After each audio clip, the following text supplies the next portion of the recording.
नमस्कार, आप देख रहे हैं न्यूज फॉर नेशन और मैं हूं प्रियदर्शन।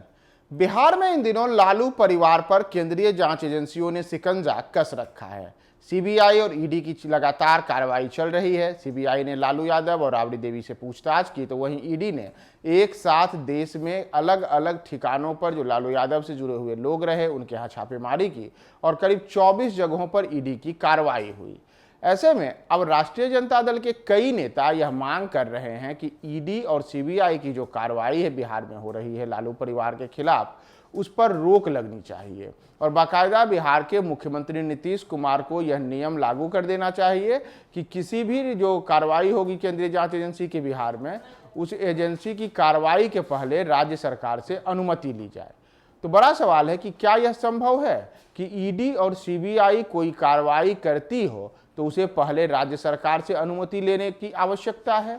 क्या देश का कानून केंद्रीय जांच एजेंसियों के जो जांच की प्रक्रिया है उसे राज्य सरकारों की अनुमति के साथ आगे बढ़ाने के लिए नियम कहता है? हम आपको यह बता रहे हैं कि नियम क्या कहता है और क्या राजद नेताओं की यह मांग संभव है। दरअसल होली से पहले और होली के बाद लालू यादव परिवार पर पहले सीबीआई और उसके बाद ईडी की कार्रवाई से बिहार की राजनीति में जो भूचाल आया है, उसमें सबसे बड़ी बात यही है कि केंद्र की मोदी सरकार पर सीबीआई और ईडी के दुरुपयोग का मामला राजद नेताओं की ओर से आरोप लगाया गया है।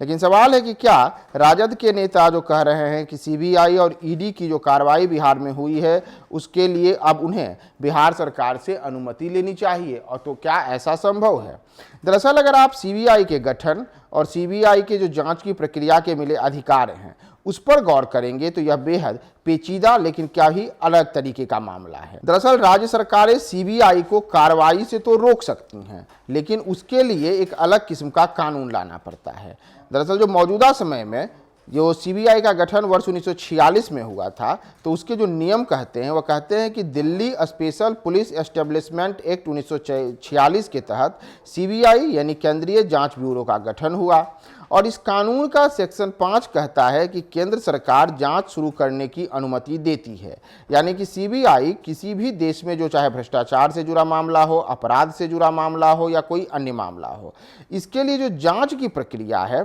उस जांच की प्रक्रिया को शुरू करने के पहले केंद्र सरकार से अनुमति लेनी होती है। लेकिन इसी एक्ट का सेक्शन 6 कहता है कि इस मामले में सीबीआई को किसी मामले की जांच के लिए राज्य सरकार की अनुमति जरूरी है। यानी कि एक तरफ से साफ है कि केंद्र सरकार की अनुमति के साथ सीबीआई जांच की प्रक्रिया को शुरू कर सकती है, लेकिन इसी से का सेक्शन 6 यह भी कहता है कि राज्य सरकार की मंजूरी के बगैर सीबीआई राज्यों में जांच नहीं कर पाएगी। तो यह क्या है? दरअसल इस कानून का नाम है सामान्य सहमति, यानी कि राज्य सरकार और केंद्र सरकार के बीच में एक सामान्य सहमति सीबीआई जांच को लेकर बननी चाहिए। देश में मौजूदा समय में कई ऐसे राज्य हैं जिसमें झारखंड है, पश्चिम बंगाल है, मेघालय है सहित कुछ अन्य राज्य हैं जहां पर सामान्य सहमति वाली प्रक्रिया है और उसके बाद सीबीआई वहां जांच की प्रक्रिया को शुरू करती है। तो संभव है कि अगर बिहार में यह कानून लाया जाता है, नीतीश सरकार यह कानून लाती है, तो उसके बाद बिहार में भी जो सीबीआई की जांच प्रक्रिया है उसे आगे बढ़ाने के लिए राज्य सरकार की अनुमति लेनी पड़े।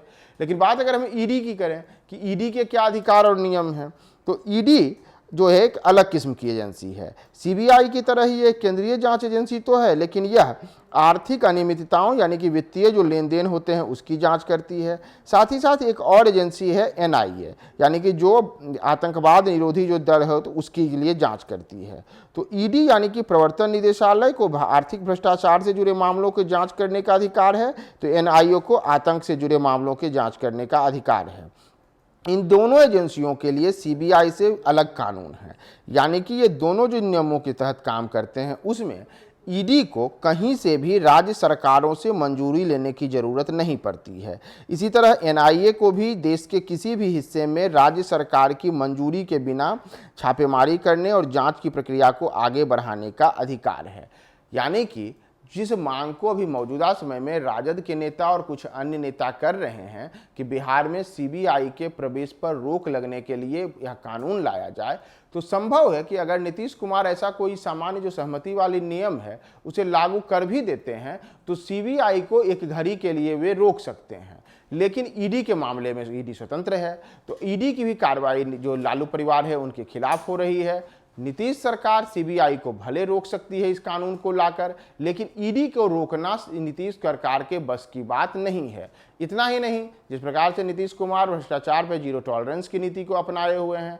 तो संभव है कि सीबीआई को भी रोकने का जो नियम बना हुआ है उसे वो आगे नहीं लाएं, क्योंकि इससे उनकी छवि दागदार हो सकती है। अब महत्वपूर्ण है कि सीबीआई और ईडी को जो रोकने की मांग राजद की ओर से की गई है, उसमें ईडी को तो रोकने का राज्य सरकार के पास अधिकार ही नहीं है, और सीबीआई को जो रोकने का अधिकार है उस पर अब नीतीश सरकार क्या फैसला लेती है।